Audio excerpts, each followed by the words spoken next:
ৰাইজৰ দলৰ সভালৈ উজনি নামনিয়ে জনতাৰ সোঁত। বাকযুদ্ধৰ সমান্তৰালকৈ দলীয় শক্তি প্ৰদৰ্শন অখিল গগৈৰ।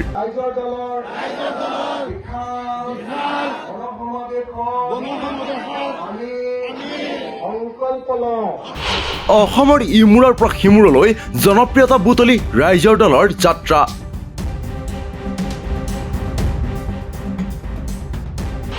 কি ৰঙা নদী, কি নাওবৈচা, কি শিৱসাগৰ, কি ডিব্ৰুগড়, বৰাকৰ পাছতে এইবাৰ ধিং সমষ্টিটোৰ ৰাইজৰ দলৰ সভাত জনতাৰ ভিৰ।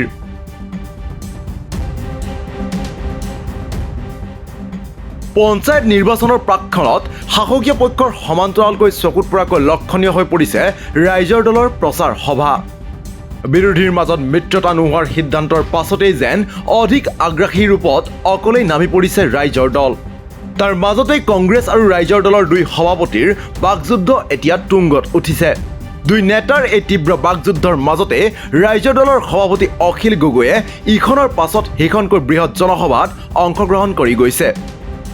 বৰাকৰ পাছতেই নাওবৈচা, ৰঙা নদী, শিৱসাগৰ সমষ্টিত প্ৰচাৰ কৰাৰ পাছত এইবাৰ ধিঙত শক্তি প্ৰদৰ্শন কৰিলে অখিল গগৈয়ে। ৰাইজৰ দলৰ প্ৰচাৰ সভাৰ আজি অৰ্থাৎ 1 মে'ৰ দৃশ্যাংশ এয়া। ৰাইজৰ দলৰ সমৰ্থকৰে বিশাল বাইক ৰেলীত অংশগ্ৰহণ কৰিছে অখিল গগৈয়ে। এয়া ধিং সমষ্টিত অনুষ্ঠিত হোৱা কেইবাখনো ৰাইজৰ দলৰ সভাৰ দৃশ্য।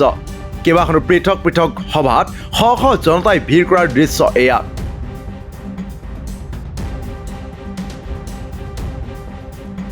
এয়া ধিং সমষ্টিৰ এটা গাঁও পঞ্চায়তৰ নিৰ্বাচনী প্ৰচাৰ সভাৰ দৃশ্য।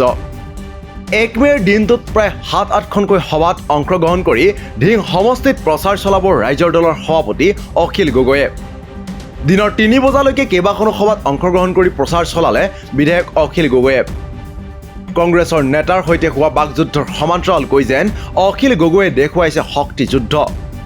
উল্লেখ্য যে শেহতীয়াকৈ ৰঙা নদী আৰু নাওবৈচা সমষ্টিত অখিল গগৈয়ে হাজাৰ হাজাৰ ৰাইজৰ উপস্থিতিত প্ৰচাৰ চলোৱাৰ পাছতেই কংগ্ৰেছ সভাপতিৰ সৈতে পৰস্পৰ বাকযুদ্ধত লিপ্ত হৈছিল।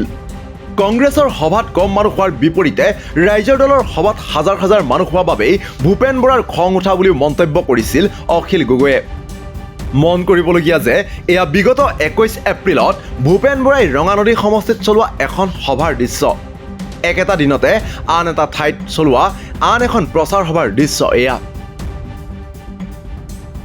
ইয়াৰ বিপৰীতে বিগত 26 এপ্ৰিলত ৰঙা নদীত অখিল গগৈয়ে অংশ লোৱা সভাৰ দৃশ্য এয়া।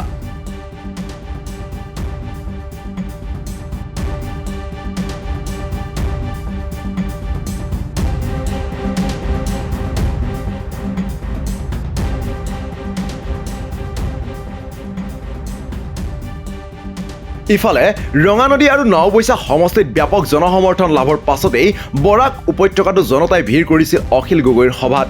এয়া 28 এপ্ৰিলৰ দৃশ্য।